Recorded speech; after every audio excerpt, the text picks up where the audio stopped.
The stones remain. After winning 4 out of the last 4 heats, Phil Pfister looks unbeatable. If he were facing anyone but Mariusz Pudzianowski, he almost certainly would be. Can the American's amazing winning streak hold out, or can the mighty Mariusz show why he is considered by many to be the greatest strongman ever?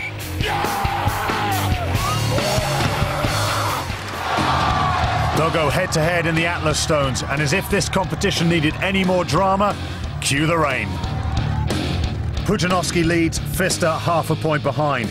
Don Pope must finish ahead of Mark Felix to claim 3rd place. At the bottom, Terry Hollands needed something of a miracle to claim that top 5 finish. Sadly for him, 4 stones wasn't enough. You've seen it all before. 5 huge stones have to be lifted onto 5 platforms. There's just 75 seconds to do it in, and the rain is going to make things very interesting. After all the events, it comes down to this. Just half a point separating the 2 men at the top of the table. And if that wasn't exciting enough, the weather is intervening to provide its own drama. Bill, how is this weather going to affect this? Well, they're not going to be able to use glue or chalk. It's not going to help. It's going to come down to hand strength, forearm strength, and who's got the guts to pick up these stones and put them on the barrels. Who do you think it's going to help? The smaller man, Mariusz, or the big Phil Pfister? Pfister's got a man's hand. He can handle these stones. I'm voting for him. Well, we shall wait and see. Just that half point. If Mariusz wins, 4th title. If Pfister wins, title back to America. It couldn't get any more exciting.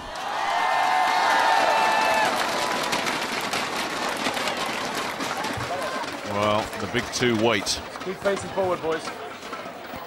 I'll tell you to take position. First up, Don Pope and Mark Felix. What a wonderful competition Mark Felix has had. 4th place with 1 event to go. Don Pope, who started off so badly, last place after 1 event. He has just flown through and looks good for a 3rd place finish. Very impressive stuff from the man from Cleveland. The winner of this guaranteed 3rd place. So Pope will want to make sure that Felix doesn't knock him off the podium, as it were. And it's such a wonderful way to finish strongman, the stones. This really sorts out the men from the boys, doesn't it? Felix is struggling.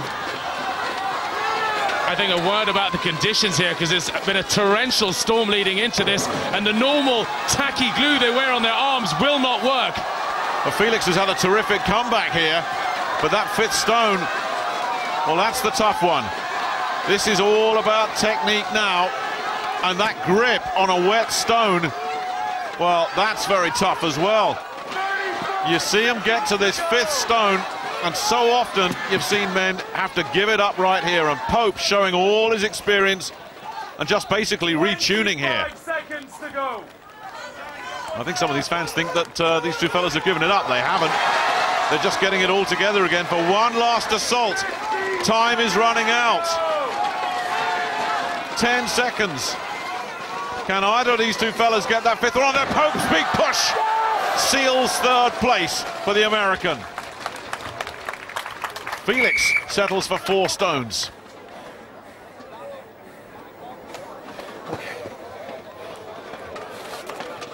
Well, not a bad 3rd place finish at all for Don Pope, considering how he started.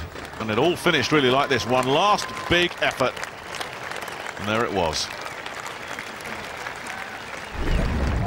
And so it comes down to this. Pfister and Pudzianowski. Pudzianowski shorter and squatter. Does that give him an edge? Pfister goes for the shirt off technique. Take your positions.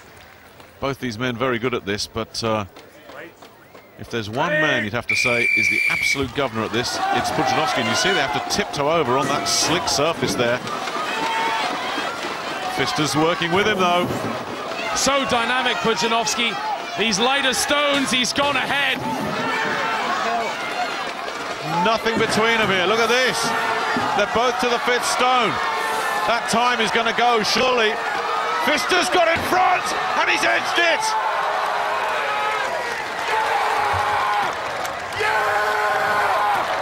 The American long wait is over. It's been more than 2 decades. His reign comes to an end.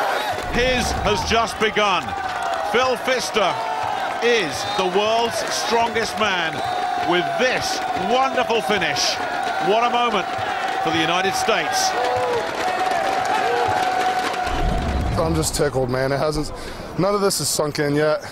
What were the emotions just like after you knew that your stone went in the hole and Marios' stone was still rolling on the rim? I'm just numb, and beyond numbness, it's just a great sense of relief. What do you want to say to the people back home and around the world now that you are the world's strongest man? I did it my way, and no one can stop you if you want to do it your way. Pfister's victory makes it 5 wins out of 5 and confirms his absolute dominance of this field. Don Pope will never have been happier to come in 4th. Confirmation at the bottom, Terry Hollands, 4 stones in 25 seconds, was only enough for 7th place. It couldn't have been closer then. The last event, the last stone. Pudzianowski will be back hungrier than ever next year, and Don Pope underlines a tremendous fight back. He takes 3rd place. But there's no doubt who this year's competition belongs to. Phil Pfister is the world's strongest man.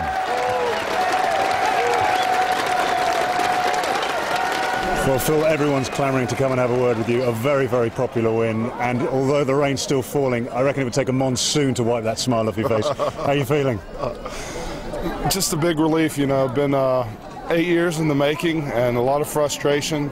And I'm just very humbled, you know, to be so blessed by God and all the support of my family and friends and community and sponsors. And I'm numb. Well, many, many congratulations. Thanks for speaking to us. Enjoy the next 12 months. You thoroughly deserve it. Well done. Thanks. Well, that's it. No 4th title yet for Poland, and the trophy going back to America for the first time in 24 years. It's been a remarkable tournament. If next year is half as exciting as this year's, we're in for a treat. Join us next year, World's Strongest Man.